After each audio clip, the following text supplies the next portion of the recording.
మీ అందరికీ ప్రభుడును రక్షకుడైన యేసుక్రీస్తు ప్రశస్తమైన నామంలో పరిశుద్ధాభిషేక అగ్ని పరిచర్య అంతటి తరపున చెప్తారా? Praise the Lord. బయట ఉన్న వాళ్ళు చెప్తారా? వందనాలు అయ్యా, వందనాలు. దేవుని సన్నిధి మనతో ఉండునుగాక. జాగ్రత్తగా వాక్యాన్ని ధ్యానం చేద్దాం పిల్లారా. యెషయా పుస్తకం 6వ అధ్యాయం 2వ వచన భాగాన్ని చదవండి. ఆయనకు పైగా శరాపులు నిలిచి ఉన్నారు, ఒక్కొక్కరికి 6 రెక్కలున్నాయి. ప్రతివాడు 2 రెక్కలతో ముఖాన్ని, 2 కాళ్ళను కప్పుకొనుచు, 2 ఎగురుచుండెను. దేవదూతల గురించి ఒక చక్కని వివరణ ఈ యెషయా పాస్టర్ గారు మాట్లాడుతున్న ఈ 6వ అధ్యాయం 2వ వచన భాగం మనం చూడగలుగుతున్నాం. సింహాసనానికి సమీపంగా ఉండే దూతల్ని శరాపులని పిలుస్తారని, వాటికి 6 రెక్కలు ఉంటాయని, 2 రెక్కలతో ముఖాన్ని, 2 రెక్కలతో కాళ్ళను కప్పుకుంటూ, 2 రెక్కలతో ఎగురుతా సింహాసనానికి సమీపంగా ఉన్న దూతలు సింహాసనం పైగా ఎగురుతా సంచరిస్తూ ఉన్నాయని. ముఖాన్ని ఎందుకు కప్పుకొనే చెప్పాను? మనం కనబడకూడదు, దేవుడు కనబడాలి. కాళ్ళు ఎందుకు కప్పుకొనే చెప్పాను? మన ఇష్టం కాదు, దేవుని ఇష్టం జరిగించాలి. 2 రెక్కలతో ఎగిరి వెళ్తా ఉన్నాయి, చెప్పకని చెబుతున్నాయి. ఒకరోజు మధ్య ఆకాశంలో కడబోర శబ్దం వినబడినప్పుడు మనము కూడా పక్షిరాజు వలె ఎగిరి వెళ్ళిపోతాము. ఆమేన్. ఎగిరి వెళ్ళిపోవాలంటే యోబు పుస్తకం 34:20 ప్రకారంగా బలవంతులే దైవికంగా కొనిపోబడతారు. అంటే బలహీనులు దైవికంగా కొనిపోబడలేరన్న సంగతి కూడా ఆ వచనం మనకు చెబుతుంది. ఏ బలం ఇది? తింటే వచ్చే బలమా? తాగితే వచ్చే బలమా? నిద్రపోతే వచ్చే బలమా? వ్యాయామం చేస్తే వచ్చే బలమా? కాదు. ఆత్మ సంబంధమైన బలాన్ని గురించిన ప్రస్తావన బైబిల్ మనం చూస్తాం. ఎస్తేరు పుస్తకం 10వ అధ్యాయం 2-3 వచనాల ప్రకారంగా దేవుడే చెబుతున్న మొర్దుకై బలమును గూర్చి అని. బలహీనుడైన ఒక సామాన్యమైన వ్యక్తి కోసం దేవుడు చెబుతున్నాడు మొర్దుకై బలమును గూర్చి అని. ఎవరి మొర్దుకై? చెరపట్టబడిన యూదుడని, బెన్యామీను గోత్రికుడని, ద్వారపాలకుడిగా పనిచేస్తున్నాడని మనం ఎస్తేరు పుస్తక ధ్యానంలో మనం చూడగలిగాం. ఎస్తేరు పుస్తకం 2వ అధ్యాయం 20-21 వచనాల ప్రకారంగా ఓ చిన్న సమాచారం చేరవేయడం ద్వారా రాజు ప్రాణాలు కాపాడాడని, తన పనిలో నమ్మకత్వాన్ని కనపరిచాడని బైబిల్ చెబుతుంది. సామెతలు 28-20 ప్రకారంగా నమ్మకస్తునికి మెండైన దీవెనలు అని. ఏ విషయాల్లో నమ్మకంగా ఉండాలి? పౌలు అపోస్తలుడు తిమోతి పాస్టర్ గారు అంటారు, అన్ని విషయాల్లో నమ్మకస్తులుగా ఉండాలి అని.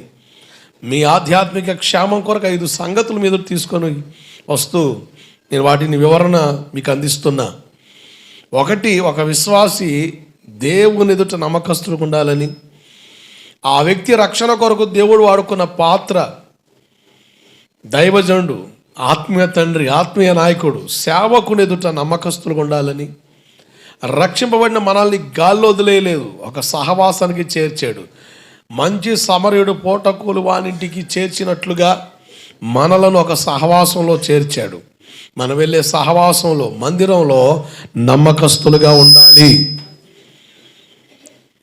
అలాగే మనం వెళ్ళే మందిరంలో పరిచర్య చేయాలని ఆశ కలుగుద్ది. దైవ సేవకుల ప్రోత్సాహాన్ని బట్టో, మన ప్రేరణ బట్టో, దేవుని ఆలోచన బట్టో ఏదో ఒక పరిచర్లో కనెక్ట్ అవుతాం. అలా కనెక్ట్ అయిన పరిచర్లో నమ్మకస్తులుగా ఉండాలి. మన జీవనాధారం కొరకు దేవుడు డబ్బులు ఇస్తున్నాడు.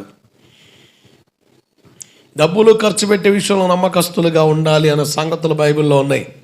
4వ సంగతిని మీకు తెలియజేశాను. పరిచర్యలో నమ్మకస్తులుగా ఉండాలి. దేవుని పనిలో మన వంతుగా మనం నమ్మకస్తులుగా ఉండాలని మాట్లాడుతూ మొదటి భాగంలో మీకు తెలియజేశాను. భక్తజనాన్ని మనం చూస్తున్నాం బైబిల్లో. మోషే నాయకత్వంలో అహరోను, మోషే గారి నాయకత్వంలో యెహోషువ, ఏలియా నాయకత్వంలో ఎలీషా, ఎలీషా నాయకత్వంలో అపనమ్మకస్తుడైన గెహాజీ. అలాగే క్రొత్త నిబంధనలోకి వస్తే పౌలు గారి దగ్గర చాలామంది ఉన్నారు, కానీ పౌలు గారి నాయకత్వంలో యోగ్యముగా, నమ్మకంగా, ప్రియమైన వ్యక్తిగా కొనసాగిన తిమోతిని గురించిన వివరాలు గడిచిన వారం మీకు చెప్పి కొన్ని నెలలుగా వాటిని గురించిన అధ్యయనం మనం చేశాం. ఈరోజు ఒక నూతన భాగాన్ని మనం చూడబోతున్నాం. చూడండి, ఇర్మీయా పుస్తకం 33వ అధ్యాయం 22వ వచన భాగం. ఇర్మీయా పుస్తకం 33వ అధ్యాయం 22వ వచనం.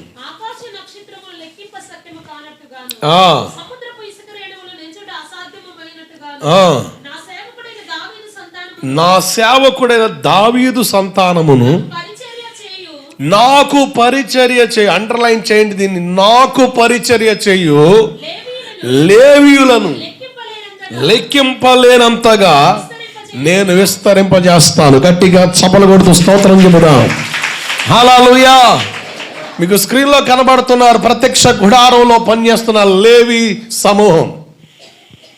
లేవీయులను, నాకు పరిచర్య చేయు లేవీయులను నేను ఆశీర్వదిస్తాను. జాగ్రత్తగా మనసు పెట్టండి పిల్లారా. అసలు ఈ లేవీయుల గురించిన ప్రస్తావన బైబిల్లో చాలా చక్కగా వివరించబడింది. దేవునికి పరిచర్య చేసి ఈ లేవీయుల గురించిన కొన్ని చక్కని వివరాలు పొందుపరచబడ్డాయి. అలాగే లేవి గోత్రాన్ని గురించిన చరిత్ర కూడా నేను మీకు అందిస్తాను. జాగ్రత్తగా మనసు పెట్టండి. సంఖ్యాకాండం 3వ అధ్యాయం 5, 6, 7, 8, 9 వచనాలు మనం చదవగలిగితే అక్కడ కొన్ని విషయాలు మనం చూడగలుగుతాం. సంఖ్యాకాండం 3వ అధ్యాయం 5, 6, 7, 8, 9 వచనాలు. యెహోవా మోషేకి ఇలాగు సెలవిచ్చెను, నీవు లేవి గోత్రికులను తీసుకొని వచ్చి పరిచారకులుగా ఉండునట్లు అహరోను ఎదుట నిలబెట్టు. అహరోను ప్రధాన యాజకుడు. జాగ్రత్త ఉండండి పిల్లారా. ప్రత్యక్ష గుడారంలో సేవ చేసే భాగ్యం, పరిచర్య చేసే భాగ్యం లేవి గోత్రానికి దేవుడిచ్చాడు. లేవి గోత్రానికి దేవుడు పరిచర్య చేసే బాధ్యతను, భాగ్యాన్ని దేవుడిచ్చాడు. అసలు లేవిని గురించిన కొన్ని వివరాలు మీకు అందిస్తాను. అసలు ఎట్లా ఇంత భాగ్యాన్ని ఈ గోత్రానికి దేవుడిచ్చాడు. ఎన్ని గోత్రాలు ఉన్నాయి బైబిల్లో? ఎన్ని గోత్రాలు? ఎవరాలు? యాకోబు సంతతి, ఇశ్రాయేలు, 12 గోత్రాలు. మరి 12 గోత్రాలు ఉన్నప్పటికీ ఆ 12 గోత్రాల్లో లేవి గోత్రాన్ని ఎందుకు కోరుకున్నాడు? బలిపీఠం మీద పరిచర్య జరిగిన, బలిపీఠం కింద పరిచర్య జరిగిన, అంటే ప్రత్యక్ష గుడారం అతి పరిశుద్ధ స్థలంలోకి వెళ్ళాల్సి వచ్చిన, పరిశుద్ధ స్థలంలోకి వెళ్ళాల్సి వచ్చిన, ఆవరణలో పనిచేయవలసి వచ్చిన లేవి గోత్రానికే దేవుడు అవకాశం ఇచ్చాడు. మిగతా గోత్రాలు బయట ఉండాల్సిందే. అసలు ఎంత ఆధిక్యతను వీళ్ళు ఎలా సంపాదించుకోగలిగారో మనం అధ్యయనం చేస్తున్న మీకు అర్థమవుతుంది. అయితే పరిచర్య చేసే ఈ లేవి గోత్రికులు 2 భాగాలుగా మనకు కనబడతారు ప్రత్యక్ష గుడార పరిచర్యలో. దాన్ని మీకు వివరించి కాస్త ముందుకు వెళ్తాను. జాగ్రత్తగా చూడండి. అహరోను ఎదుట నిలబెట్టు. చదవాలి. మందిరపు సేవ చేయాలి.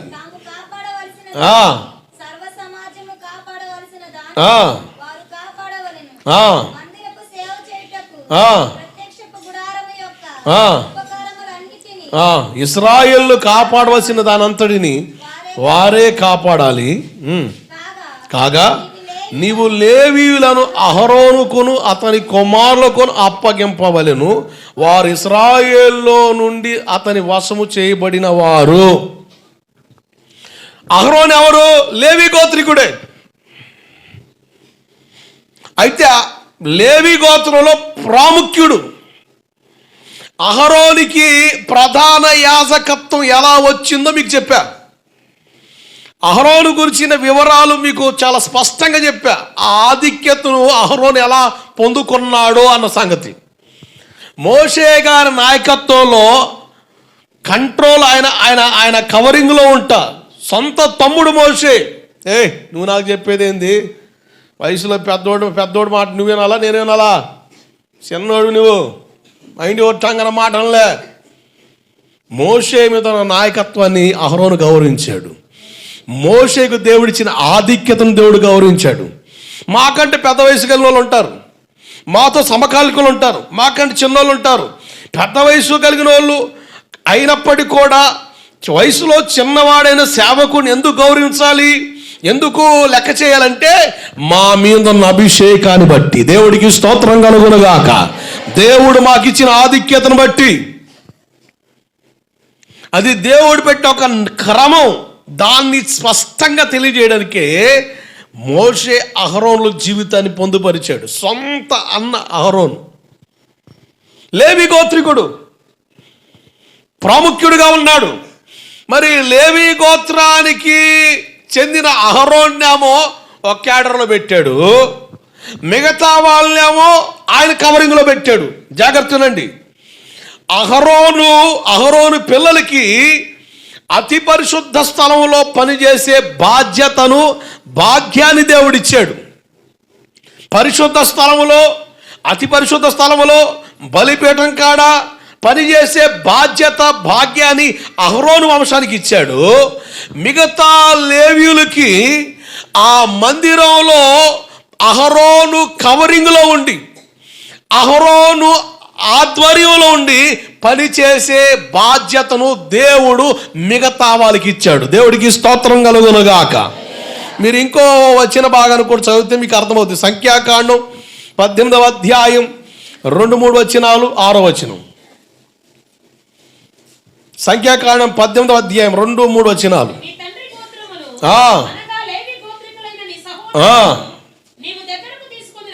నీవు దగ్గర తీసుకొని రావాలి, వారు నీతో కలిసి. ఎవరికి పరిచర్య చేయాలి? నువ్వేమో దేవుడు చేస్తావా, నేను నీకు చేయాలా? ఎవరు పెట్టిన రూల్ ఇది? ఎవరు పెట్టిన రూలు? ఎవరు పెట్టిన క్రమం అండి ఇది? మనుషులు పెట్టారా? జాగ్రత్తలండి. వారు నీతో కలిసి నీకు పరిచర్య చేస్తారు. అంటే అర్థం ఏంటి? గంగాళం కాడ చేతులు కడుక్కోవడానికి వస్తే చేతుల మీద నీళ్ళు పోస్తాడు లేవీయుడు, దోపర్తి పెట్టాలి. ఇవన్నీ ఒకవేళ బలి అర్పించినప్పుడు రక్తం అక్కడ చిందింపబడుద్ది. దాన్ని కడిగే విషయం ఎవరిది? లేవీయుడిది. అహరోనేమో బలి పశువు వధిస్తాడు. అక్కడ జరిగే మిగతా చిన్న చిన్న పనులు మొత్తం కూడా, కవరింగ్ మొత్తం కూడా మిగతా లేవీలు చూసుకుంటారు. స్పీడ్గా పని జరగాలి. అక్కడ నిదానం జరిగితే కుదరదు.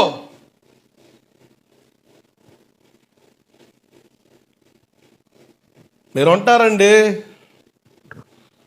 టయానికి నేను ప్రార్థన ప్రారంభించలేదు అనుకోండి, ఎంతసేపు అంటే ప్రార్థన ప్రారంభించలేదు ఏంది అని ఇంటికాడుండి గరణహాగా మాట్లాడుతావు.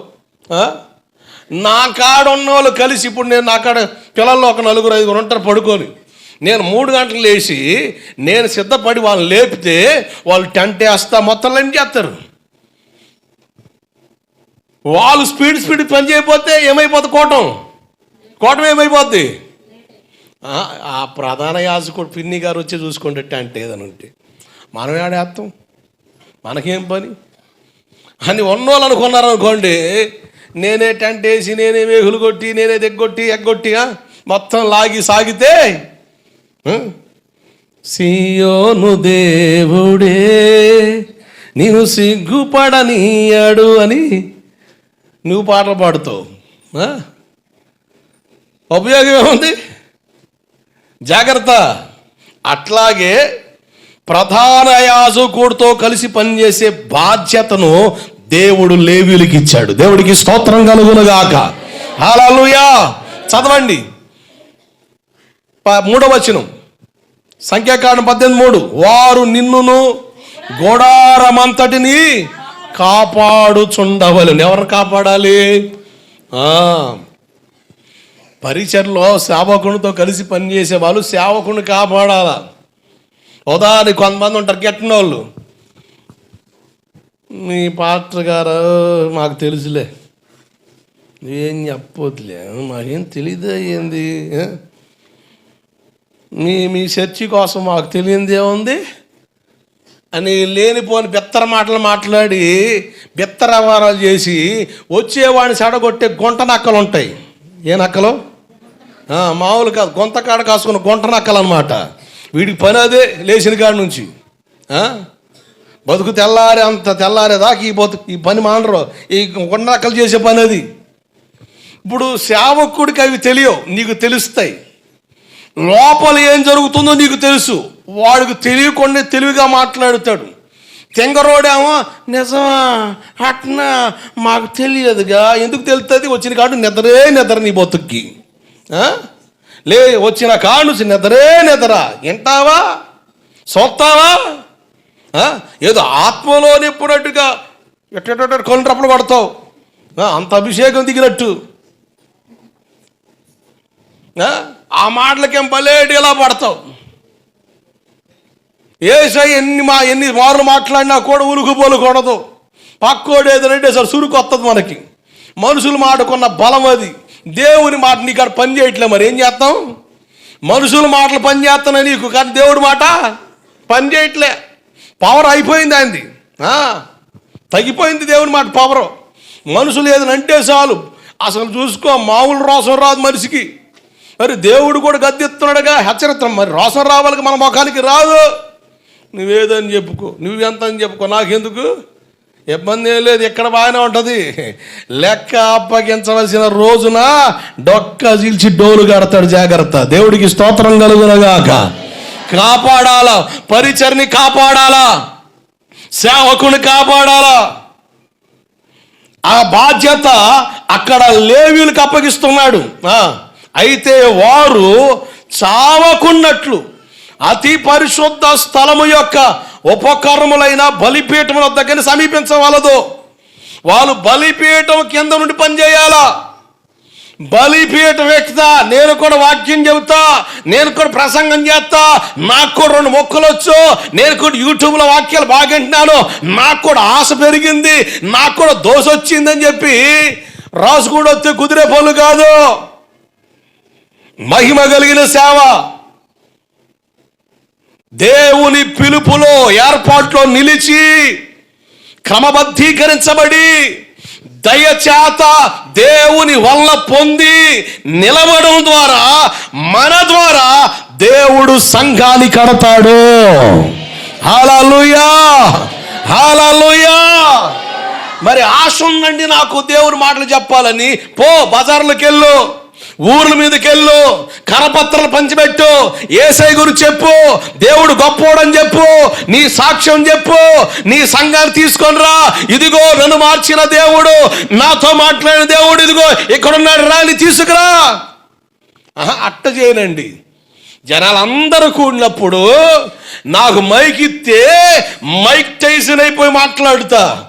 ఉద్రేకంతో మాట్లాడితే ఉడికి ఉడకనాలని తింటే ఎట్టుంటుంది చెప్పండి, అరుగుద్దా? ఉద్రేకంతో మాట్లాడే మాటలు కూడా ఉడికి ఉడకనట్టు అన్నాను అన్నమే, అది అరగదు. ఒకరు టైర్కి కక్కేయడమే దాన్ని. ఆత్మావేశంతో కలిగే ప్రతి లేఖనము మనలను కడుతుంది. ఆమేన్, హల్లెలూయా. జాగ్రత్తలు పిల్లారా, ఇది పరిచర్య ధర్మం. ఏంటి చెప్పండి, పరిచర్య ధర్మం అంటే ఇది బలిపీఠము కింద జరిగే సేవ, బలిపీఠం కింద జరిగే పరిచర్య. బలి ఇచ్చేటప్పుడు ఎవరో ఒకరు సహాయం తీసుకొని వాళ్ళకి ప్రార్థన చేసి ఇచ్చి పంపిస్తుంటా. బలిపీఠం కింద జరిగే సేవ, అబ్బా నేను బల్ల నేనే సిద్ధపరుస్తా, నేనే లైన్ చేస్తా, నేనే ప్రార్థన చేస్తానంటే మడిసి మూలన పెడతాడు దేవుడు. ఒక క్రమం ఉంది, ఒక వంతు ఉంది, ఒక బాధ్యత ఉంది. అందుకని పెద్దవాళ్ళు అంటారు కదా, గాడిద పని గాడిద చేయాలి, కుక్క పని కుక్కే చేయాలి. ఇది బలిపీఠం కింద జరిగే పరిచర్య. బలిపీఠం కింద జరిగే పరిచర్యలో భాగం లేవి గోత్రానికి ఇచ్చాడు. అహరోను వంశానికి మాత్రం ప్రధాన యాజకత్వాన్ని ఇచ్చాడు. దేవుడికి మహిమ కలుగునుగాక. హల్లెలూయా. సంఖ్యాకాండం 3వ అధ్యాయం 10వ వచనం చూడండి. సేవలో 2 భాగాలు ఉన్నాయి.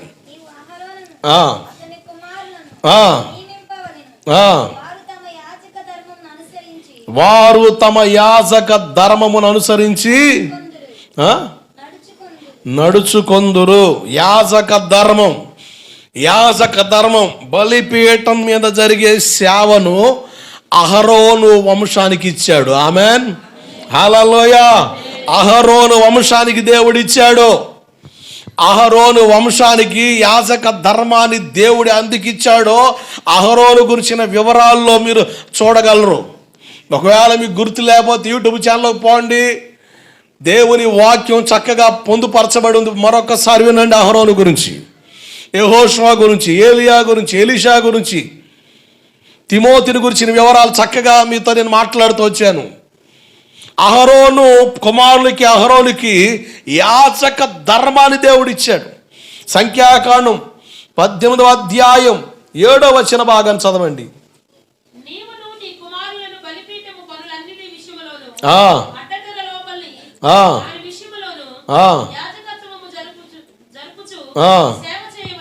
జాగ్రత్తలండి. ఈ 2 అధ్యాయాల్లో 3వ అధ్యాయం 18వ అధ్యాయంలో స్పష్టంగా చెప్పబడుతుంది. సేవలో 2 భాగాలు ఉన్నాయి. మీకు అర్థమని చెబుతున్నాను. బలిపీఠం మీద జరిగే సేవ ఒకటి, బలిపీఠం కింద జరిగే సేవ ఒకటి. బలిపీఠం మీద జరిగే సేవ కొరకు దేవుడిని ఏర్పాటు చేసుకొని అభిషేకించి నిలిపి కొనసాగిస్తున్నాడు.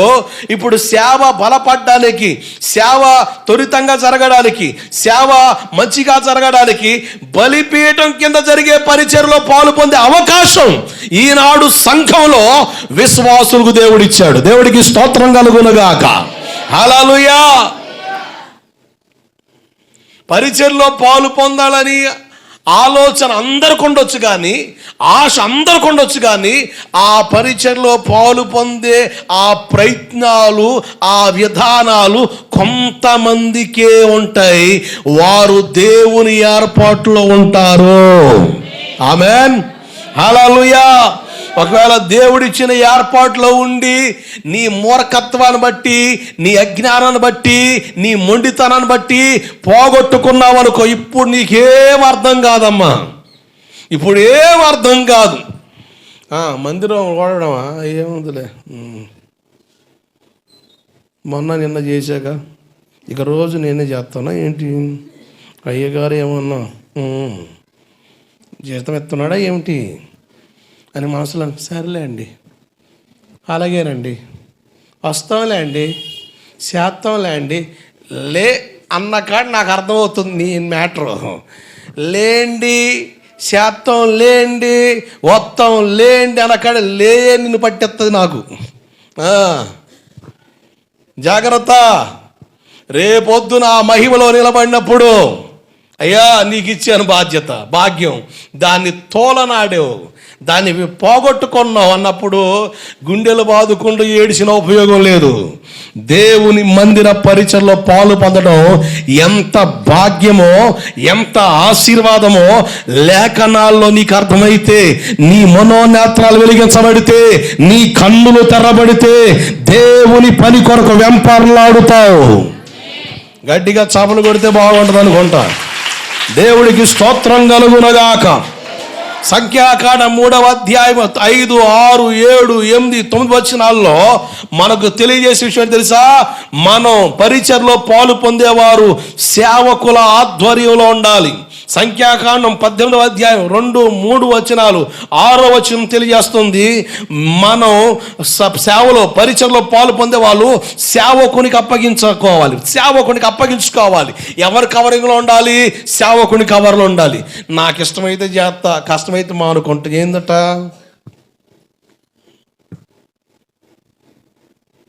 కొంతమంది అమ్మ ఇటు కూడా అమ్మంటే, నేను అటు నేను ఇటే ఉడుతా. స్లాట్ కొన్నావా లేకపోతే బుకింగ్ చేసుకున్నావా? లోబడే స్వభావం ఆశీర్వాదం, లోబడ్డం ఆశీర్వాదం. లోబడ్డంలో ఉన్న ఆశీర్వాదం ఇంత అంత కాదు. నీ స్థాయి ఏదైనా, నీ స్థితి ఏదైనా, దేవుని మందిరంలోకి వచ్చినప్పుడు చెప్పులు ఎలాగైతే విడిచిపెడతామో అట్లా నీ హోదా, నీ స్థాయి, నీ స్థితిని విడిచి దేవుని సన్నిధానంలోకి వచ్చి మనం పని చేస్తే దేవుని ఆశీర్వాదాలు చూస్తాం. దేవుడు చెబుతున్నాడు, ఎవరు కవరింగ్ ఉండాలి, ఎవరు ఆధ్వర్యంలో ఉండాలి? సేవకుని ఆధ్వర్యంలో, సేవకుడు ఆధ్వర్యంలో పని చేయడం వల్ల, చెప్పిన పనిలో ఏ బాధ్యత అప్పగితే ఆ పనిలో చేయడం వల్ల అది నీకు ఆశీర్వాదం. నాకు ఇష్టమైతే చేస్తా, కష్టమైతే చేయను. నాకు నచ్చితే చేస్తా, నేను నచ్చబోతే చేయను. నువ్వు అసలు పనికిరావు, నువ్వు పెద్ద డొల్ల. నిజం, నేను వాక్యపూర్వకంగా మాట్లాడుతున్నా. అనవసరం. దేవుని ఆశీర్వాదం సంపూర్ణంగా పొందుకోలేవు. అంత సగం సగమే, అంత సగం సగమే, అంత సగం సగమే. దాన్ని నీ మూర్ఖత్వం వల్ల, అజ్ఞానం వల్ల శాపంగా మార్చుకున్నావా? చెప్పుకోవడం ఉపయోగపడుతుంది. మేము చేసామండి, ఫిన్నీ గారితో ఉన్నప్పుడు మేము చేసామండి అని చెప్పడానికి వీడు చేసాడు లేదా నాకు తెలుసు, దేవుడికి తెలుసు. దేవుడికి స్తోత్రం కలుగునుగాక.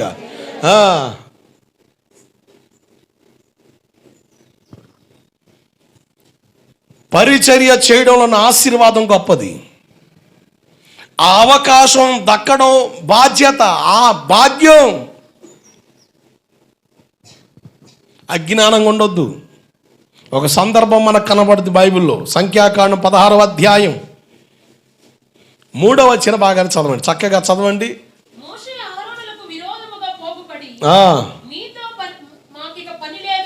మీతో మాకు అసలు ఏం మాట్లాడా పాస్టర్, అసలు నీతో మాకు పని లేదు. ఏందట? బట్ నువ్వే ఉన్నావు ఏంది పాస్టర్? లేకపోతే దేశం ఏమైనా గొడ్డుపోయిందా?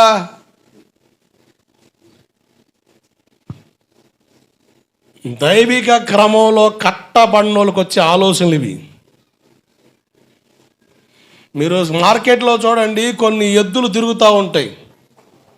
ఏం ఎద్దులు అయ్యి? వాళ్ళ మీద, వాటి మీద ఎవడు అధికారం చెలాయించడు. దేవుడేనట్ట వాళ్ళు వాటిని చూసుకునేదిగా. ఈ మనుషులను నెట్టుకుంటూ రాసుకుంటూ తిరుగుతుంటాయి మార్కెట్లో. గాలి దిగిన బొంగరంలాగా ఆలోచించగా అసలు మీతో నాకు పని లేదు. జాగ్రత్తనండి. దేవుడు ఒక క్రమాన్ని పెట్టాడు. ఉపదేశ క్రమంలో ఉన్న భాగం ఏంటంటే, ఏ సేవకుని చేతిలోనికి దేవుడు అప్పగిస్తాడో ఆ సేవకుని చేతిలో ఉన్న ఆశీర్వాదం. మోషేని 40 సంవత్సరాలు గుణపరచడానికి దేవుడు ఇత్రోకి అప్పగించాడు. ఎవరికి అప్పగించాడు? ఇత్రోకి అప్పగించాడు. వాళ్ళ మావ ఇత్రో. ఇజ్రాయేల్ని గుణపరచడానికి దేవుడు ఫరో బానిసత్వానికి అప్పగించాడు. నీ యజమాని అనేటువంటి దుర్మార్గుడైనా మనం దేవుని ఆలోచన బట్టి అప్పగించుకోవడం మనకి ఆశీర్వాదం. దేవుడికి స్తోత్రం కలుగునుగాక. ఇలా అన్నారు, మీతో మాకు పని లేదు. 7వ వచనం,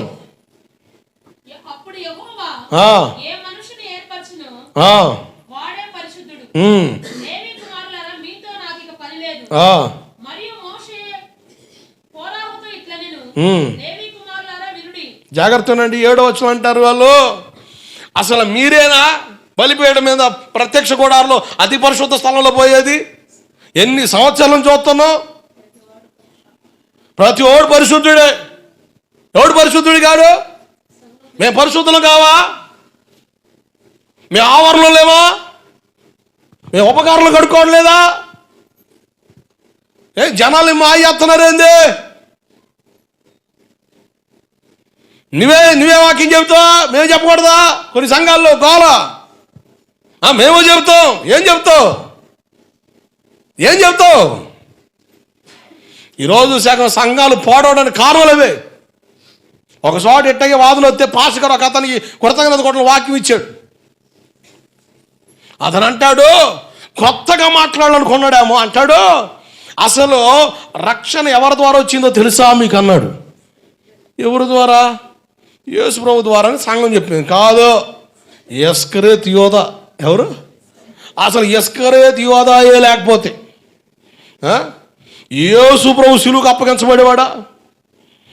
ఎంత చేసిన వ్యక్తి ఎవడో తెలుసా? ఇస్కరియోతు యోధ. అబ్బా, ఏం ప్రసంగం అండి! సంఘాలు సర్వనాశనం అవడానికి పునాది వేస్తున్నావు కదా నువ్వు. పిలవబడిన సేవకునికి దేవుడు ఓ బాధ్యత, దర్శనం, క్రమాన్నిచ్చి సంఘాన్ని కట్టడానికి ఇష్టపడతాడు. ఈరోజు చాలామంది దేవుడు మమ్మల్ని కూడా పిలిచాడని చెప్పి 2 మాటలు చెబితే అక్కడ 10 మంది రక్షింపడితే అక్కడ ఒక పాకా వేసి అక్కడ ఒక సంఘం కట్టి ఇక నేను కూడా పాస్టర్ అని చెప్పేసి ఇక మీద నేను ఇక అవతారం మార్చానన్నాడుగా ఇక సేవలో దిగి అలా చేసేవారి ద్వారా సంఘాలు పాడైపోయే పరిస్థితులు కనబడుతున్నాయి. ఫిలిప్పు చూడండి, ఫిలిప్పు సమరయ ప్రాంతానికి వెళ్ళి సువార్త చేస్తే కుంటోళ్ళు లేచి నడిచారు, మోగోళ్ళు మాట్లాడారు, చెవిటోళ్ళు విన్నారు, దెయ్యాల విలవెల్లాడిపోయాయి. ఇక మీదట నేనే పాస్టర్ అనుకోలేదు. అపోస్తులను పిలిచాడు, వారి కొరకు ప్రార్థన చేయించాడు, అక్కడ సంఘం కట్టబడింది, అపోస్తులకు అప్పగించబడింది ఆ పరిచర్య. ఇతను ఇంకో చోటకి వెళ్ళిపోయాడు సువార్తకి. దేవుడికి స్తోత్రం కలుగునుగాక. హల్లెలూయా. ఆ వైఖరి రోజుల్లో లాస్ అయిపోయింది కనుకనే ఈరోజు సంఘానికి సరైన ఉపదేశం అందక, సరైన క్రమబద్ధీకరణ లేక సేవలు కుంటిపడే పరిస్థితులు అవుతున్నాయి. సేవ అభివృద్ధి అంటే మేము అనుకుంటాం సంఖ్యాపరమైన అభివృద్ధి, కానీ దేవుని దృష్టిలో సంఖ్యాపరమైన అభివృద్ధి కాదు, సంపూర్ణతలోకి రావడం అభివృద్ధి. ఆమేన్. సంఖ్య కాదు, సంపూర్ణత. సంపూర్ణత. సంఖ్యాపరమైన అభివృద్ధి సేవ అభివృద్ధి అని అదే సక్సెస్ అనుకొని చాలా మంది ఈ ప్రయత్నం మీద పడి అందుకనే పక్క సంఘాలను కూడా దోచుకునే తీరులో, ఎందుకంటే నా సంఘం డెవలప్ అవ్వాలి, నా సంఘం పెంచబడాలి, నా సంఘానికి వచ్చేవాళ్ళు అధిక సంఖ్యలో ఉండాలని పక్క సంఘాల మీద దోపిడీదారులుగా దేవుని ఆలోచనలుగా పనిచేసే వాళ్ళు ఉన్నారు. నిజంగా దేవుని ఆలోచన అర్థమైతే, నిజంగా దేవుడిని పిలిస్తే, దేవుడు అప్పగిస్తే కొద్ది మందినైనా సంపూర్ణంగా చేసి నిత్య రాజ్యంలోకి చేర్చడమే విలువైన సేవ. హల్లెలూయా.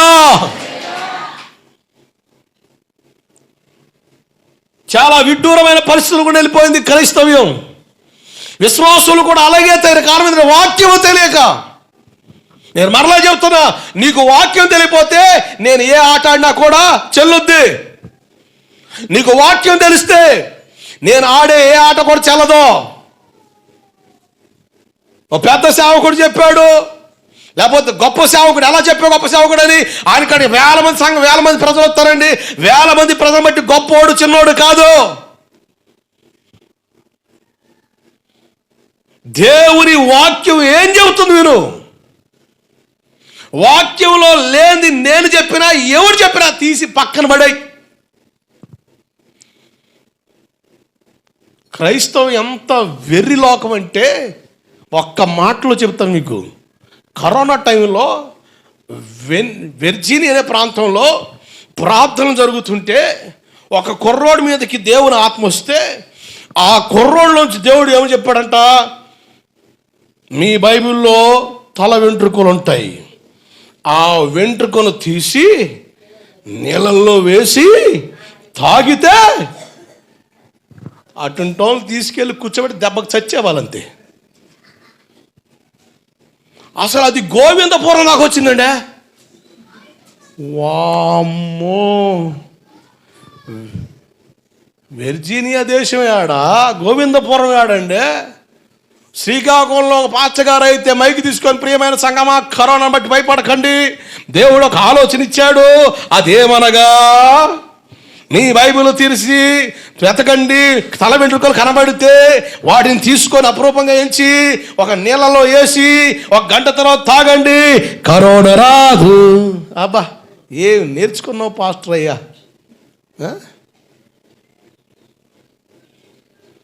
ఎంత అజ్ఞానం అండి. ఎర్రపరచబడిన వారు సైతం వాడు మోసగించుటకు సమర్థుడని బైబిల్ చెబుతుంది. ఎంత విడ్డూరం, ఎంత ఆశ్చర్యం! ఎంత అజ్ఞానం అండి. దేవుని వాక్యము చేత మనం కట్టబడ్డమే మనకు ప్రయోజనం.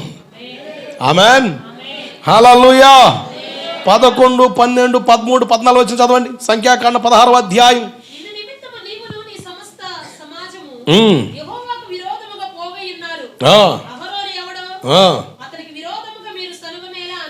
ఈ వ్యతిరేకం లేచిన బ్యాచ్, ఈ కోరాహు టీము 250 మంది, కోరాహు, దాతాను, అబిరాము, ఈ బ్యాచ్ మొత్తం 250 మందిని సిద్ధపరిచారు. వాళ్ళు అహరోనికి, మోషేకి విరోధంగా ప్రజలను రేపాలని చూస్తున్నారు. వాళ్ళ బాధ ఏంటంటే పొద్దుత్మను వాళ్ళే చేస్తారా మేము చేయకూడదా, పొద్దుత్మను వాళ్ళే చేస్తారా మేము చేయకూడదా, పొద్దుత్మను వాళ్ళే చేస్తారా మేము చేయకూడదా. అది మనుషుల ద్వారా ఏర్పాటు అయితే అలాగే చేద్దాం, దేవుని ఏర్పాటు అయితే నోరు మూసుకొనుండు, అది నీకు మేలు. అసలు సొనగడం ప్రారంభించారు. మోషే గారు, అహరోను గారు సంఘమే.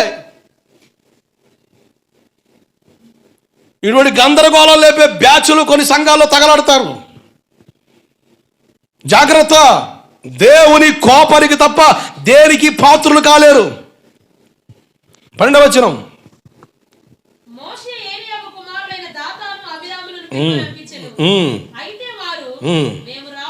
ఏమంటున్నారు? మేము రాం. రాజుగారు వెళ్తున్నాం, మేము రాం.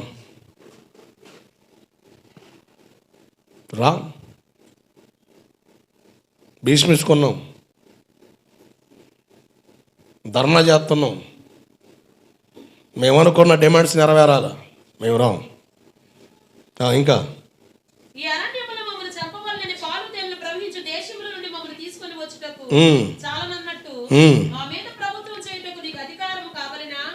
ఏదో పోన్లు అని చెప్పేసి మమ్మల్ని కానాన్ దేశం నడిపించావు, సరే. ఐగుప్తుని తీసుకొచ్చావు, సరే, బాగానే ఉంది. మా మీద నీకు అధికారం ఎవడిచ్చాడో, మా మీద పెత్తనం నీకు ఎవడిచ్చాడో? జాగ్రత్తను.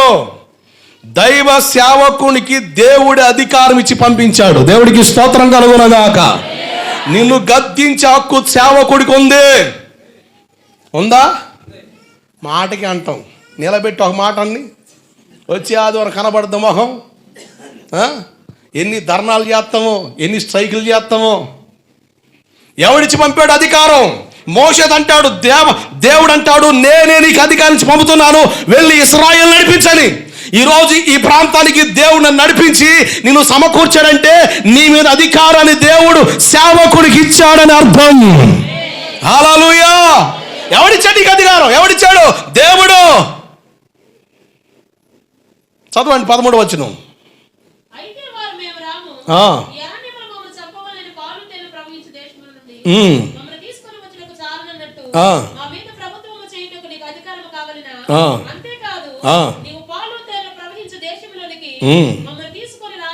రాలేదు.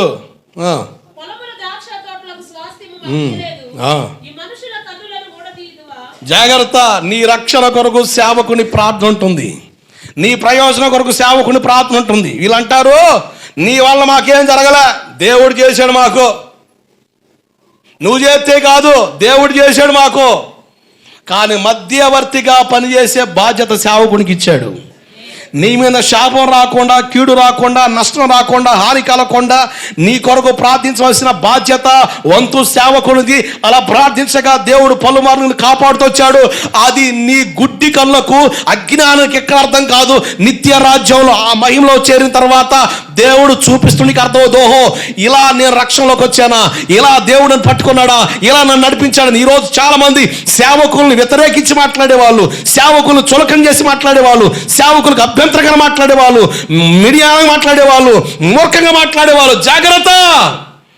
కోరాహు, దాతాను, అబిరాములే మీకు సాక్ష్యంగా నిలబడ్డారు.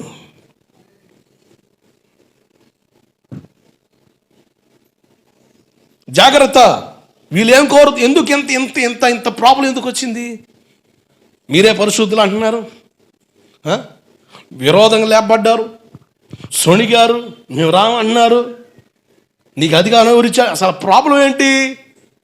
ఆ ప్రాబ్లానికి కారణం మీరు 9-10 వచనం చదవండి. అదే సంఖ్యాకాండం 16వ అధ్యాయం 9-10 వచనాలు.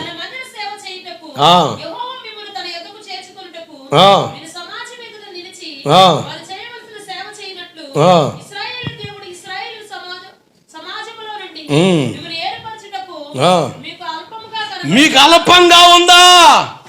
కొంతమందికి మందిరంలో సేవలో పాల్పడి చాలా సింపుల్గా కనబడుద్ది. అది కాదురా ముఖ్యం. మనం కూడా వాక్యం చెప్పాలరా. ఆ వాక్య భాగంలో తీసుకెళ్ళే ఆ బాధ్యత వంతు దేవుడిది. మందిరంలో సేవ చేయడం, మందిరంలో పరిచయం అల్పంగా ఎంచబడింది కొంతమందికి. అలా ఎంచబడితే నేను అంటాను, నువ్వు దేవుని సేవను చులకన చేస్తున్నావు.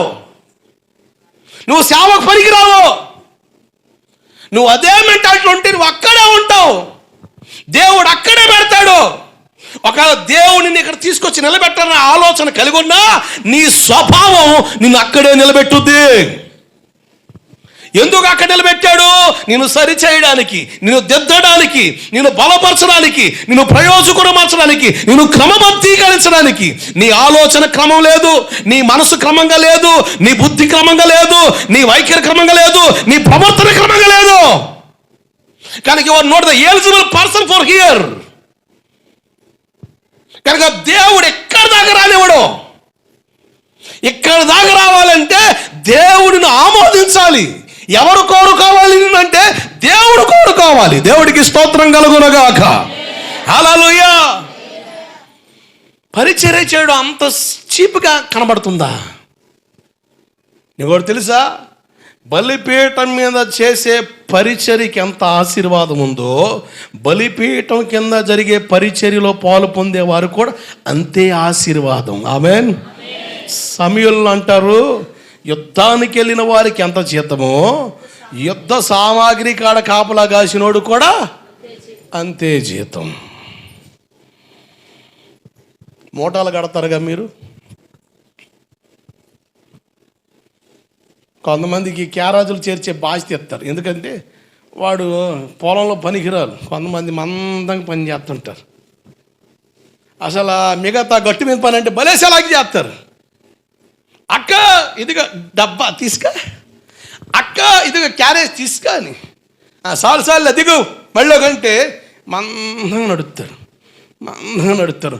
మేస్త్రి చూద్ది, ఇది ఉన్నా కూడా అనవసరం, అడ్డమే అని, అమ్మో నువ్వు పైకి అని వీళ్ళని కొంటారు. నాకు ఏదో పెద్ద పోస్ట్ ఇచ్చినట్టుగా ఫీల్ అయిపోయా. ఏం చేయమంటావు చెప్పు, ఇళ్ళకి వెళ్ళి క్యారేజ్దే అంటే ఇక చూసుకో, అదొక సరదాగా. ఎందుకంటే ఈ సింపుల్ మొహం దాన్ని, ఈ పని హిమాల దాన్ని ఆ పనికి పెడితే కనీసం అదని జరుగుతారు, అట్ట పెడతారు. ఓరకం డబ్బులు ఎందుకు ఇచ్చేది?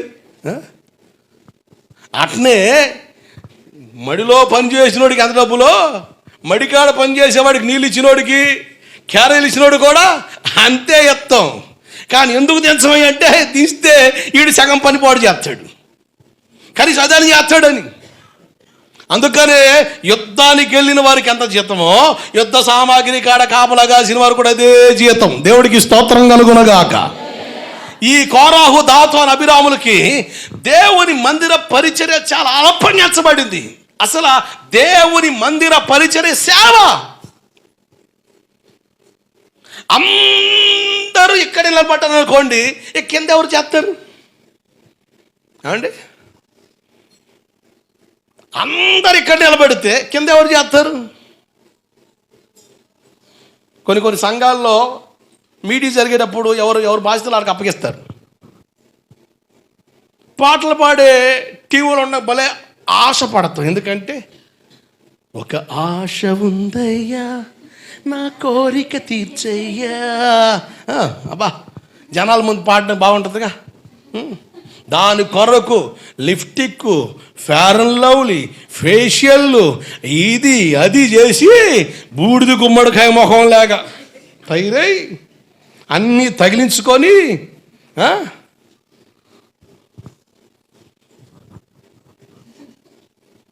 అమ్మ అది కాదు, కొంచెం బాత్రూమ్లా నేను స్టేజ్ మీద పాటలు పాడదామంటే బాత్రూమ్లు కడిగేది ఏంది? ఓ అబ్బో, వీళ్ళంతా గలీజి మాత్రం నేను వెళ్ళిన దాంట్లో కొట్టను, నేను వీళ్ళు కొట్టేది నేను అబ్బో ఏ పనికిరాను. అసలైన విలువైన దేవుడు మెచ్చుకునే సేవ ఏదైనా ఉందంటే మరుగై చేసే సేవనే దేవుడు కోరుకుంటాడు. ఆమేన్, హల్లెలూయా. మరుగై ఉండి చేసే పరిచర్ని దేవుడు కనపరుస్తాడు.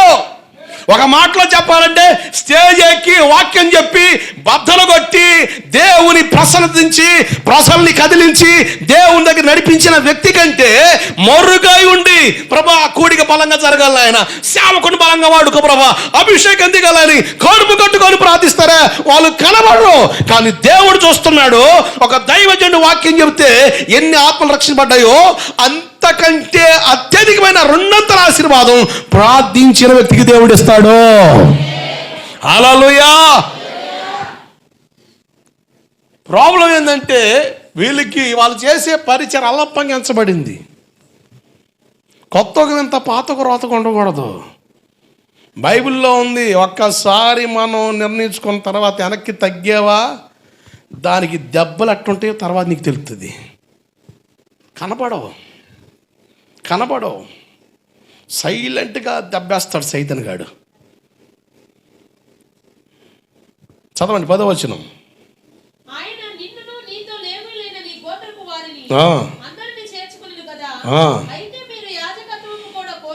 అయితే మీరు యాజకత్వాన్ని కోరుతున్నారు. అది ప్రాబ్లం. మీరు చెడిందే కాక మిగతా వాళ్ళు చెడగొడుతున్నారు. వీళ్ళు చెడ్డదే కాక కోరాహు దాతం అభిరాములు చెడ్డదే కాక మిగతా వాళ్ళు కూడా చెడగొడితే దాదాపు 250 మంది, అంటే బలం సేకూడిన తర్వాత జిందాబాద్ జిందాబాద్, మోషే గారు డౌన్ డౌన్, మోషే గారు డౌన్ డౌన్, అహరోను డౌన్ డౌన్ అని కేకలేస్తున్నాడు. అప్పుడు దాకా సాప కింద నీళ్ళ గొంతనక్కలా పనిచేశారు. అంటే 250 మంది ఆలోచనలు చెడగొట్టేశారు వీళ్ళు. నువ్వు చెడ్డదిగాక. కొంతమంది చాలా దారుణంగా ప్రవర్తిస్తారండి. ఒక పాస్టర్ గారు ఫోన్ చేసి, అయ్యగారు మేము దాదాపు 50 మంది ఉన్నాం, దాదాపు 10-12 కుటుంబాలు మావి, ఓ చర్చికి వెళ్ళే వాళ్ళంలే, ఈ మధ్యన పాస్టర్ గారికి మాకు గెడతలే నచ్చట్లే, అందుకని అందరం మానేసాం, మేము మీ చర్చికి రావాలనుకుంటాం.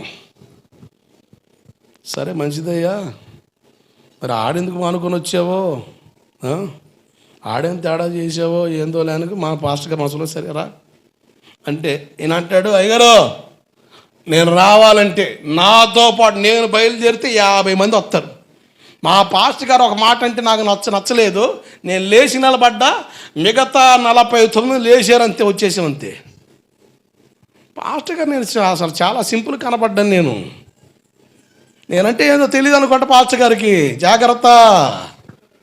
అటువంటి వాళ్ళకి నేను చెప్పే డైలాగ్ ఒకటే, వీపు విమానం మోత మోగుద్ది, జాగ్రత్త. నువ్వు పాస్టర్ని బెదరగొట్టి ఏం బాగుపడతావని. ఇటువంటి గ్రూపు రాజకీయాలు, పనికిమాలని బోడి ఏంది మోటాలు అస్సలు పనికిరావు. దేవుని దగ్గర అస్సలు పనికిరావు. నువ్వు దేవుణ్ణే బెదరగొట్టాలని చూస్తున్నావు. అంటాడు, నాకు ఒక పాట పాడడానికి ఛాన్స్ ఇవ్వాలి. ఈ మధ్యన మా పాస్టర్ గారు నాకు పాటకు ఛాన్స్ ఇవ్వట్లే. ఎందుకు ఇవ్వట్లేదంటే అంతకుముందు బాగానే పాడు, ఇప్పుడు అట్ట కాదు. అందరు పాడిన తర్వాత పాస్టర్ గారు వాక్యం చెప్పక మునుపు నేను పాట పాడతా. అది ప్రాబ్లం. ఒక్కోసారి కుదరట్లే, అయ్యా ఒక్కోసారి టైం సెట్ అవ్వట్లేదు, పాడేసుకో, నీకు ఆశ ఉంది కదా. నాకు ఆ టైమే కావాలి. సభల్లో అందరూ వచ్చిన తర్వాత లాస్ట్లో కానుకలు పాడదాం, నేను పాట పాడుతా. ముందర పాడవా? పాడు. ఎందుకు? జనాలు రావద్దు. అండ్ నువ్వు పాడేది ఏసైకా జనాలకా? అది మ్యాటర్. ఉపయోగం లేని భక్తి ఎందుకండి? నేనంటాను, నాణ్యమైన సేవకుని అర్థం చేసుకొని సేవకులతో మెలుగుతా నలుగుతా సేవలో నలిగేవాళ్ళు నడిచేవాళ్ళు 10 మంది ఉన్నానండి, ప్రశాంతంగా భోంచేస్తామండి. అసలు సేవకునికి మాట వినకుండా వ్యతిరేకించి అడ్డగోలిగా నీ ఇష్టాన్ని ప్రదర్శించి నీ ఆలోచన, నీ స్వార్థాన్ని, నీ అసూయను వెళ్ళగక్కి సంఘాన్ని అల్లకొల్లం చేస్తా, నువ్వు అల్లకొల్లం అవుతా, గందరగోళం చేస్తా, సేవకుడి మనశాంతి లేకుండా చేసే ఈ మోకుండే కంటే 10 మంది ఉంటే చాలండి. వాళ్ళని పరిపూర్ణంగా చేయగలుగుతాం. వాళ్ళు సేవకుని మాట వింటారు, లోబడతారు, సమయం పాటిస్తారు, సక్రంగా ఉంటారు, ఆశీర్వదించబడతాం. 10 మందితో కలిసి నిత్యత్వానికి వెళ్ళగలుగుతాం. ఆమెన్, హల్లెలూయా. ఓ బలంగా వాడబడ్డ దైవజనుడికి ఓ పాస్టర్ ఫోన్ చేసి, ఇప్పుడున్న సేవకులు కాదులేండి, ఇప్పుడున్న సేవకులు అయితే ఎంతమంది వస్తారు, ఎన్ని పాంప్లెట్లు వేస్తావు, ఎంతమందిని పోగు చేస్తావు, భారీ కటౌట్లు వేస్తావా అని లెక్కలు చెప్తా. స్టేజ్ కొలత కూడా చెప్తున్నా. స్టేజ్ కొలత, ఎంత కొలత ఉండాలి, స్టేజీ సిస్టమ్ ఎట్లా ఉండాలి, ఈ లెక్కలు చెప్తున్నారు. నేను వస్తే 50,000 ఖర్చు అవుద్ది, నేను వస్తే 30,000 ఖర్చు అవుద్ది, నేను వస్తే ఎట్లా సెట్టింగ్ చేస్తే వస్తా, లేకపోతే రాను అని ఇవి చెప్తున్నారు. ఇప్పుడున్న సేవకుడు కాదు.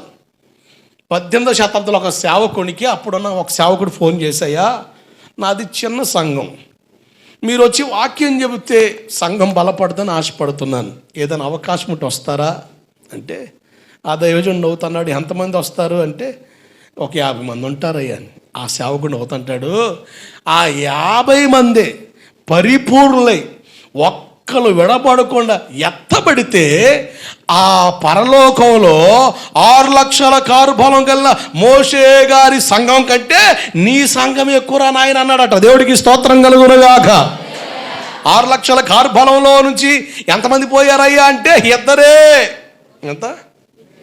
యెహోషువ, ఆయన సంఘం కంటే నీ సంఘం ఎక్కడ ఎంతమంది భూమి మీద 6 లక్షల కార్బలం అంటే దాదాపు 20 లక్షల మంది చిలుకే ఉంటారు ఇశ్రాయేళ్ళు. అంత సంఘం మోషే కాదు. ఎంతమంది వెళ్ళారు? 2 పోయారు. నా భయం ఏంటంటే, అంత సంఘంలో 2 పోతే మరి ఎంత సంఘంలో ఎవరు పోతారో అర్థం కావట్లేదు నాకు. అది నా భయం. అంతమించి ఏమీ లేదు. 6 లక్షల కార్బలానికి 2 తెలితే ఒక 200-300 సంఘంలో ఈ అసలు పోతారా, లేక జరుతారా, లేకపోతే ఆరిపోతారా, తెలిపోతారా అర్థం కాక సగం గుండె లబ్బని కొట్టుకుంటు. అది భయం.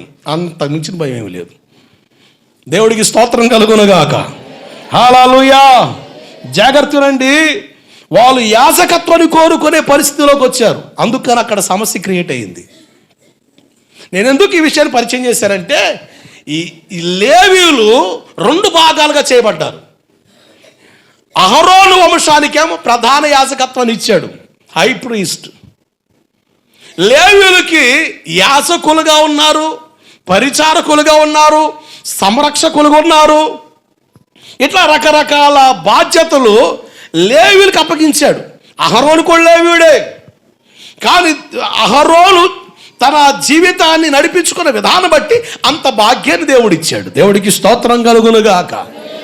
ఏమండి, ప్రత్యక్ష గుడారం కట్టమని చెప్పింది ఎవరితో చెప్పాడు దేవుడు? అహరోనుతోనా, మోషేతోనా? మోషేతో. మోషే చదువుకున్నాడా, చదువులేనాడా? చెప్పండి. నత్తివాడైన మోషే అనగానే మోషే గారికి చదువు లేదు. జాగ్రత్తనండి. ఇప్పుడు ఎవరితో చెప్పాడు ప్రత్యక్ష గుడారం కట్టమని? మోషేతో చెప్పాడు. మోషే చదువుకున్నాడు, చదువులేనాడా? చదువుకున్నాడు, సకల విద్యా ప్రావీణ్యుడు. ఆల్రెడీ మోషే గారు కట్టిన పిరమిడ్లు ఇప్పుడు కూడా ఉన్నాయి ఈజిప్ట్లో. ఎప్పుడు కూడా ఉన్నాయి ఈజిప్ట్లో, ఐగుప్తు ప్రాంతంలో. సకల విద్యా ప్రావీణ్యుడు మోషే గారు. ఒకవేళ తన జ్ఞానాన్ని ప్రదర్శిస్తాడేమని, భవన నిర్మాణకుడు కదా, చాలా నీట్గా కట్టేస్తాడు. కనుక దేవుడు అంటాడు, నేను కొండ మీద చెప్పిన రీతిగానే నువ్వు ప్రత్యక్ష గుడారం కట్టాలి. ప్రభా, ఇక్కడ ఈమె కంటే కొంచెం చిన్నది కొడితే నీట్గా ఉంటుంది, కనపడకూడదు, మూసుకొని కొట్టు. ప్రభా, ఇక్కడ ఈ కలర్ కాదు నాయన, అక్కడ వేరే కలర్ పెడితే చాలా అట్రాక్షన్ ఉంటుంది ప్రభువా, మూసుకొని అది పెట్టు. మనుషుల ప్రమేయం ఉండకూడదు దేవుని సేవలో. అది మాకు చెప్పే మాట ఏంటంటే, మా ప్రయత్నాలు, మా ప్రయోగాలు, మా ఇష్టాలు, మా స్వలాభాలు సేవలో పనికిరావు.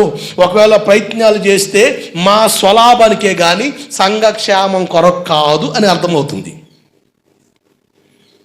జాగ్రత్త వినండి. ప్రత్యక్ష గుడారం కట్టాడు. ప్రొద్దున్నే కొండ మీదకి వెళ్ళి ప్రార్థన చేయడు. కొండను చూస్తే ప్రత్యక్ష గుడారం భలే ముద్దుగా ఉంది. బా, ఎంత ఆకర్షణీయంగా ఉందంటే చాలా సూపర్గా ఉంది.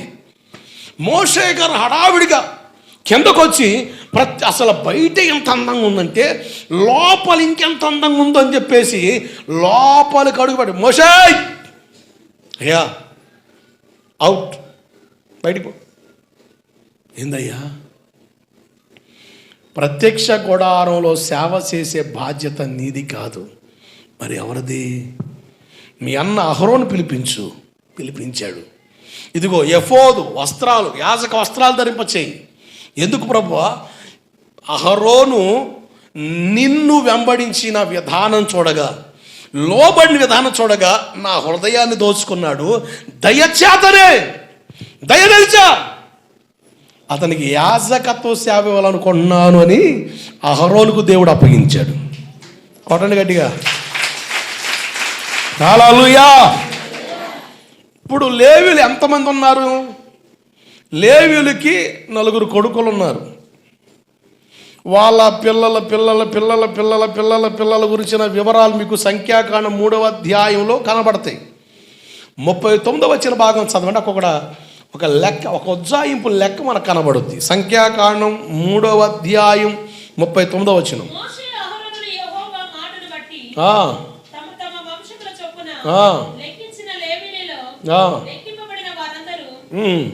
అనగా మగవారందరూ 22,000 మంది. ఎంతమంది? 22,000 మంది ఉన్నారు లేవీయులు. 22,000 మంది ఎక్కడ పనిచేసే అవకాశం దేవుడు ఇచ్చాడు? ప్రత్యక్ష గుడారంలో పనిచేసే ఛాన్స్ ఇచ్చాడు. దేవుడికి స్తోత్రం కలుగునుగాక. నిజం, అడ్డకర్రలు మార్చడం ఒకరి పని. మొత్తం ఎవరికి వాళ్ళకి, ఏ కుటుంబానికి ఆ పనులు అప్పగించేసాడు దేవుడు. భలే అప్పగిస్తాడండి. ఆ ప్రత్యక్ష గుడారం నలుదిక్కులు కూడా ఆ కుటుంబాలు నిలబెడతాడు. దక్షిణ వీళ్ళు ఉండాలి, ఉత్తరం నీళ్ళు ఉండాలా, తూర్పు నీళ్ళు ఉండాలా, పడమర నీళ్ళు ఉండాలా. కనుక వీళ్ళు ఈ భాగంలో పని చేయాలా, వీళ్ళు ఈ భాగంలో పని చేయాలా, వీళ్ళు ఈ భాగంలో పని చేయాలా. మీకు అర్థమని చెబుతున్నా. ఎవరిని చెప్పాను అనుకోండి, జుట్టు పీకోడ తప్ప ఏముండదని నా బాధ. ఆ దేవుడికి స్తోత్రం కలుగునుగాక. కాస్తో కోస్తో బైబిల్ చదువుతా, కాస్త బైబిల్కి నాకు తెలిసిన వాళ్ళకైతే అర్రా కొర్ర ఎక్కువ, కొంచెం లోపల పోతే. అందుకని లోపల పోను, బయట చూపిస్తున్నా. కానీ మీరు అర్థం చేసుకోండి. మీరు బైబిల్ చదివేటప్పుడు ఈ వివరాలు మీకు కనబడతాయి. అప్పుడు మీకు వెలుగుద్ది. సేవకుడు చెప్పాడు కదా, ఇట్లా పంచిపెట్టాడు దేవుడిని. ఆ విభాగాలు మీకు కనబడతాయి. ఎవరెవరికి ఏ బాధ్యత అప్పగించాడు, ఏ కుటుంబానికి ఏ వంతు ఇచ్చాడో మీకు అర్థమవుద్ది. మీకు సింపుల్గా అర్థం అవ్వడానికి లోకాసు వార్త 1వ అధ్యాయం 8వ వచనం. జకరియా తన తరగతి క్రమము చొప్పున అదిగో అంటే కొన్ని తరగతులు చరిత్ర చెబుతుంది. జకరియా కుటుంబం 8వ తరగతి కుటుంబం. అంటే మీరు 1వ తరగతి 2వ తరగతి అంటే బడిలో చదివే తరగతులు అనుకున్నారు. కాదు.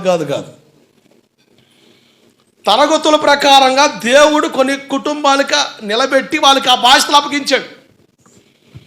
1వ తరగతిలో ఉన్న వంశం వాళ్ళు ఆ టైర్కి వచ్చి మందిరంలో యాజక ధర్మం చేసుకొని పోవాలి. ఈ వ్యక్తి యాజక ధర్మం చేసేటప్పుడు పలానా కుటుంబాల వారు పరిచర్య ధర్మంలోకి రావాలి, లేవీయులు. అట్లా ఏర్పాటు చేశాడు. ఇప్పుడు యాజక ధర్మం జకరియా పాస్టర్ గారు వంతు వస్తే సిద్ధపడి దేవుని మందిరంలోకి వెళ్ళాడు. ఈ జకరియా పాస్టర్ గారు యాజక ధర్మం చేయడానికి వచ్చినప్పుడు ఎవరెవరే పరిచయం చేయాలి, ఎవరెవరు ఏం చేయాలి, ఏ కుటుంబీకులు ఏం చేయాలి, ఏమేమి సిద్ధపరచాలి, అవన్నీ కూడా లిస్ట్ బయట ఉంటుంది. వెంటనే వాళ్ళందరూ కూడా హాజరైపోవాలి వాళ్ళ పనులకి. నాకు కుదరదండి, నాకు రాలేనండి అన్న పరిస్థితులు లేవు. ఖచ్చితంగా వాళ్ళ వంతులు నిలబడాలంతే. ఇట్లా లేవి గోత్రికులను 2 భాగాలుగా చీల్చి విభజించి బలిపీఠం మీద జరిగే పరిచర్య, బలిపీఠం కింద జరిగే పరిచర్యను ఈ లేవీయుల ద్వారా దేవుడు జరిగిస్తూ పరిచర్యను, యాజకత్వాన్ని, యాజక ధర్మాన్ని, మందిర సేవను కాపాడుకుంటూ దేవుడు కొనసాగించాడు. ఈనాటి వరకు కూడా ఆ క్రమంలోనే మందిర సేవలు జరుగుతూ ఉన్నాయి. దేవుడికి స్తోత్రం కలుగునగాక. ఈనాడు తెలివితేటలు ఎక్కువైపోయినాయి, ఆలోచనలు పెట్టలేకపోయి సేవా క్రమాన్ని పాడు చేసి తొంగలో దొక్కేసి ఎవడిష్టం వాడిదే, ఎవడ ఆలోచన వాడిదే, ఎవడి ప్రయోగం వాడిదే, ఎవడి ప్రయత్నం వాడిదే అన్నది అయిపోయింది. వాక్యాన్ని దాటి వెళితే మన ప్రయాస బుగ్గిలో కాలిపోద్ది. గంగలో పోసినట్టే ప్రయాస మొత్తం నాశనమైనట్టే. దేవుడట ఈ సేవను అగ్నితో పరీక్షిస్తాడట. ఎట్లా పరీక్షిస్తాడు? అగ్నితో పరీక్షించినప్పుడు ఏది నిలబడుద్దో దానికి దేవుడు ప్రతిఫలం ఇస్తాడు. చూడండి ఒకసారి కొరింథీ పత్రికలో ఆ మాట మనం చూడగలం. కొరింథీ మొదటి పత్రిక 3వ అధ్యాయం 10వ భాగం చదవండి.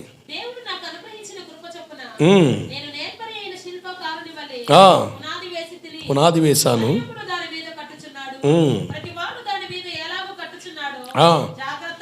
ప్రతివాడు దాని మీద ఎలాగూ కట్టుచున్నాడో జాగ్రత్తగా చూసుకోవాలి. వేయబడింది తప్ప వేయబడింది తప్ప యేసు నామ ప్రకటన తప్ప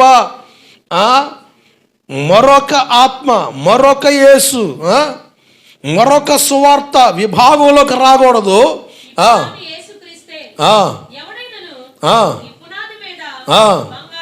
బంగారము, వెండి, వెలగలరాళ్ళు, గడ్డి, కర్ర, కొయ్యకాలు మొదలైన వాటితో కట్టిన ఎడల వాని పని కట్టబడును. ఆ దినము దాన్ని తేటపరచును, అది అగ్ని చేత బయలుపరచబడును. మరియు వాని పని ఎట్టిదో దాన్ని అగ్నియే పరీక్షించును. పునాది మీద ఒకడు కట్టిన పని నిలిచిన ఎడల వాడు జీతం పుచ్చుకొనును. ఒకని పని కాల్చివేయబడిన ఎడల వానికి నష్టం కలుగును. అతడు మట్టుకే రక్షింపబడును కానీ అగ్నిలో నుండి తప్పించుకున్నట్టు రక్షింపబడును. ఏంటట? ఇప్పుడు నా ప్రయాస మొత్తం వేస్ట్ అయిందనుకోండి, నా మట్టుకు నేనే సేఫ్ జోన్లోకి వస్తా, నాకు జీతం ఉండదు. ఒకవేళ నా పనికి తగ్గట్టుగా, ప్రయాస తగ్గట్టుగా అగ్నిలో కాల్చబడినప్పుడు నిలిచిందనుకోండి, జీతం ఉంటుంది నాకు. అంటే నిలబడడం ద్వారా, కొన్ని గట్టి గింజలు కనపడడం ద్వారా, ప్రయోజనంగా సంపూర్ణమవడం ద్వారా, లోకానికి వేరే క్రీస్తుకు దగ్గరై దైవికంగా బ్రతకడం ద్వారా, అటువంటి వాళ్ళు సంఘాలు ఉండడం ద్వారా, వాళ్ళు కనపడడం ద్వారా దేవుడు జీతం ఇస్తాడు. దేవుడు జీతం ఇస్తాడు. నువ్వు ఎంత చెప్పినా కూడా నలుగురితో నారాయణ కులంతో గోవింద అన్నట్టుగా నీ వ్యవహారాలు నువ్వు చేసుకుని పోయావనుకో, నీ తీరు నీదే. సేవకుడు ఏదని చెప్పు, ఎలాగని చెప్పు, నా తీరు నాదే, నా పద్ధతి నాదే. ఆదివారం చర్చికి వెళ్తా, ఎందుకంటే వెళ్ళాలి కనుక, వెళ్ళకపోతే బాగోదు కనుక వెళ్తా. 2 మొక్కలు చెప్పు అంతే. అంతేగా నువ్వు ఎట్టుండు, అట్టుండు, అలా ఉండు, ఇలా ఉండు, నా మీద బోడి పెత్తనాలు చేయడానికి నేను ఊరుకోను. అడగేస్తే నేను చర్చికి రాను. సరే, అట్టకే తగలబడతావు, ఏడవబడతావు నరకానికి. ఎలా ఉంటుంది పని? మెటీరియల్ ఏదట అక్కడ అంటే మెటీరియల్ వెండి, బంగారము, వెలగల రాళ్ళు, కర్ర పొడుగ్గా ఉంటుంది, గడ్డి పెద్దగా ఉంటుంది, కొయ్యకాలు అడ్డదిడ్డలుగా ఉంటుంది. ఇప్పుడు అగ్ని వచ్చినప్పుడు కర్ర కాలిపోద్దా, బంగారం కాలుద్దా? బూడిదైపోద్దా?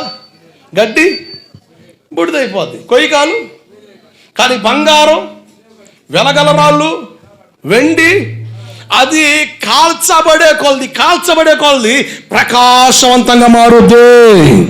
గట్టిగా చపలు కొడుతూ స్తోత్రం చెప్పు. హల్లెలూయా. ఇప్పుడు గడ్డి అనుకోండి, గడ్డి వాము పెద్ద కనబడుద్ది, కర్ర పొడుగ్గా కనబడుద్ది. కొయ్యకాలు అడ్డదిడ్డలు కనబడుద్ది. అబ్బో మామూలు లేదు సేవ. అసలు శాఖోపశాఖలు విస్తరణలోకి వచ్చేస్తుంది. అసలు మామూలు లేదు, ఎగబాగుతుంది, అసలు మామూలు లేదు. కానీ అసలైన సేవ ఎక్కడ ప్రత్యక్షమవుతాయంటే అగ్ని చేత కాల్చబడినప్పుడు. ఇప్పుడు ఏముండదు, నా బాధ అది. బంగారం, వెండి, వెలగలరాలు చిన్నదే, సేవ చిన్నదే, పరిచర్య చిన్నదే, బలమైన సంఘాలు కనబడే పరిధిలే. కానీ బంగారం, వెండి, వెలగల రాళ్ళుగా మీరు అమర్చబడితే అగ్నిలో కాల్చబడ్డప్పుడు మీరు ప్రకాశించబడతారు. దేవుడు మీకు నిత్యత్వాన్ని ఇస్తాడు, నాకు జీతాన్ని ఇస్తాడు. మనందరం కలిసి దేవుని ఆరాధిస్తాం. దేవుడికి మహిమ కలుగునుగాక. హల్లెలూయా. ఇప్పుడు విశ్వాసులు ఎట్ట తయారయ్యారంటే జనం ఏడుంటే ఆడ దూరాలి. జనం ఏడుంటే, నేను ఎవరు విమర్శించట్లే, నేను సేవకుణ్ణి, నాకు ఆశ ఉంటుంది సంఘం అధికంగా రావాలని.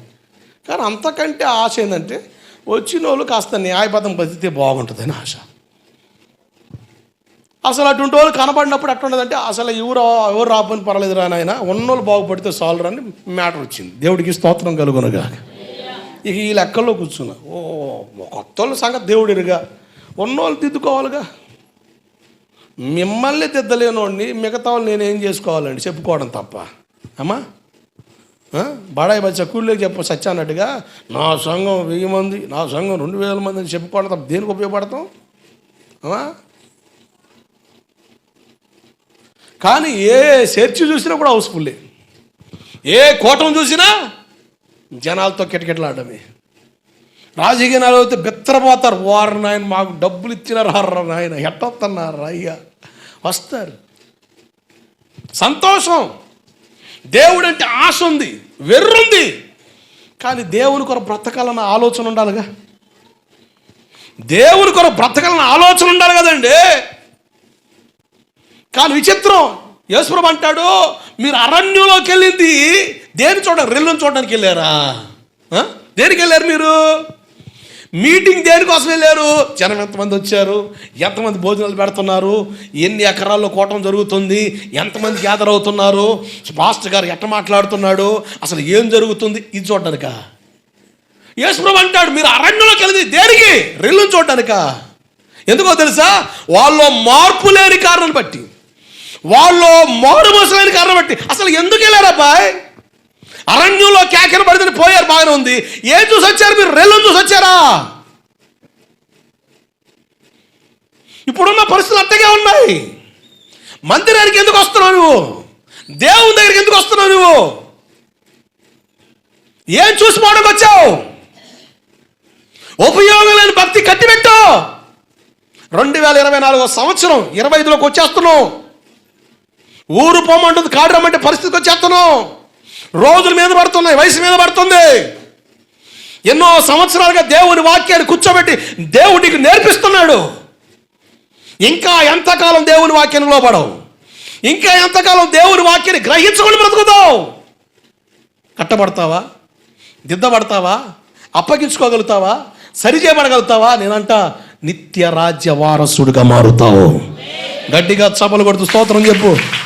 హల్లెలూయా, హల్లెలూయా. చాలా దారుణం, చాలా దారుణం. జాగ్రత్త. దేవుడు మనకిచ్చిన ఆధిక్యత మనం వాడుకోవడం ఆశీర్వాదం. విన్నారు కదా? అసలు అగ్ని చేత కాలిపోయింది అనుకోండి ఈ పరిచర్య, నా మట్టుకు రక్షింపబడతా, నాకు జీతం ఉండదు, బాధ ఉంటుంది. ఇప్పుడు 10 ఏళ్ళు వేశారు, అక్టోబర్ నెల చివరి దాకా వానలు పడ్డాయి. ఒక్కొక్కడు అంటాడు ఖర్చులకే రాలేదు పాస్టర్ గారు అంటాడు. హ్యాపీయా? సంతోషమా? ఆనందమా? ఒకడైతే ఏకంగా మొత్తం దున్నిపాడేసానండి, ఉపయోగం లేదు, మొత్తం పురుగు తినేసిన పంట. ఏదో ఏంది గులాబ్ జామ్ పురుగా, గులాబ్ జామ్ పురుగు అంటండి, జామ్ చేసేసింది నా వ్యవసాయాన్ని. అందుకని మొత్తం దున్నిపడేసాను. సంతోషమా? ఆనందమా? నీకు డబ్బులు ఇచ్చినోడు, పెట్టుబడి ఇచ్చినోడు వస్తాడు, ఏయ్ బండి పొలం కడపోదాం దా, చూడు ఏమైందో, నాకు అవసరం లేదు, నాది నాకు కట్టు, నువ్వు ఏదని చేసుకో, నాకు అవసరం లేదు, పొలం ఇచ్చా పండించుకుంటావో లేకపోతే ఎండ పెడతావు, నాకెందుకయ్యా, నేను చెప్పాగా అంటాడా? సర్లే బాబా అట్టయిందా, ఇగో ఈ 2000 తీసుకో అనే జాలి గల్లోడు ఉన్నాడు, వాడు దోసుకోవడం మొదలు పెడతాం. మనం సామాన్యంగా ఆడి నాకేస్తాం, ఆడు మన దెబ్బకి ఎండిపోవడమే. ఎంత దారుణం అంటే, బాధ ఉంటుందా ఉండదా? మరి నాకు ఉండదా? పాస్టర్ గారు ఏంది పద్దాకులు వచ్చి సరిగ్గా వినకపోతే అట్ట మనేది మొక్కలు ఉంటాయి, మనేది మొక్కలు అంటే ఎట్టుంటాయి? నువ్వు వెళ్ళి ఏం చేస్తావు? ఎట్నేపి తొక్కి, ఎందుకు నిలబడితే కాస్తే నాకు కూడా కాసులు రాలుతాయి. మరి నీ ప్రయత్నం ఎంత, నా ప్రయత్నం కూడా అదేగా. ఎన్ని మనేది మొక్కలండి, వారం వారం వారం వారం లేపడి మనేది మొక్కల్ని. మనేదంటే మా ఏరియాలో వాటి భాష ఏంటంటే దిగులు, చింత. ఎందుకు అంత మనేది కొన్నావు అంటారు మా ఏరియాలో. అంటే మనేదంటే ఉసూరు మొహాలు వేసుకుని కూర్చుంటాం, ఉసూరు మొఖాలు, ఓసారి ఉండదు మొఖాలకి. అరే దేవుడి దగ్గరికి వచ్చా కదా, దేవుడు మేలు చేస్తాడు అన్న ఒకసారి ఉండదే మొఖాలకి. ఎప్పుడు చూసిన వీడు సొమ్ము అంతా ఎవడో తిన్నట్టు పెడతాడు మొహం. మీ సొమ్ము ఏదో నాకు రాసి పెట్టినట్టుగా సాల్లో ఏదో దోసుకున్నాడు పెట్టడం. ఎందుకమ్మా? సంతోషం ఉండాలొద్దా? ఒకసారిగా వాక్యాలు వద్దా? అంత ఉసురెందుకు? నువ్వు ఫలిస్తే, నీ పంట దేవునికి ఉపయోగపడితే, నిన్ను పంటగా కోసి దేవుని కాడ పెడితే దేవుని అగ్ని దిగి రావాలి. కయ్యూరు పెట్టాడు, హేబేలు పెట్టాడు. కయ్యూరు పెట్టిన పంట ఏమైపోయింది? మొత్తం తుడిసిపోయింది. హేబేలు తెచ్చిన ఆ అర్పణ ఏమైంది? అంగీకార యోగ్యమైంది, అంగీకరించబడింది. అట్లా నువ్వు పంటగా కోసి దేవుని కాడ పెడితే అది అంగీకార యోగ్యంగా మారితే, నువ్వు పంటగా కోసి దేవుని కాడ పెడితే దేవుడు అంగీకరిస్తే నీ జీవితం సార్థకంగా మారుతుంది, నా ప్రయాస సార్థకంగా మారుతుంది. అది 1 సైడ్ ఉపయోగమా, 2 సైడ్ ఉపయోగమా?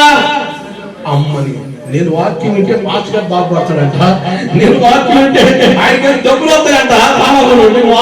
ఇది ఎక్కడ న్యాయం? అట్టయితే అనుకో ఇంటే నీకు కూడా లాభమే, నీకు కూడా ప్రయోజనమే, నీకు కూడా ఆశీర్వాదమే, నీకు కూడా దేవుడే, నీకు కూడా ఉపయోగమే. తెలుసా? నువ్వు నిలబడడం ద్వారా, నువ్వు అగ్నిలో కాల్చబడ్డ నిలబడడం ద్వారా నిత్య రాజ్యం దేవుడికి ఇస్తాడు. దాని కొరకే ఎదురు, దాని కొరకే ప్రయాస, దాని కొరకే ఆక్రందన. కనుక నీకు లాభం ఉంది, నాకు లాభం ఉంది. దేవుడు మనల్ని దీవెనకరంగా మార్చును గాక.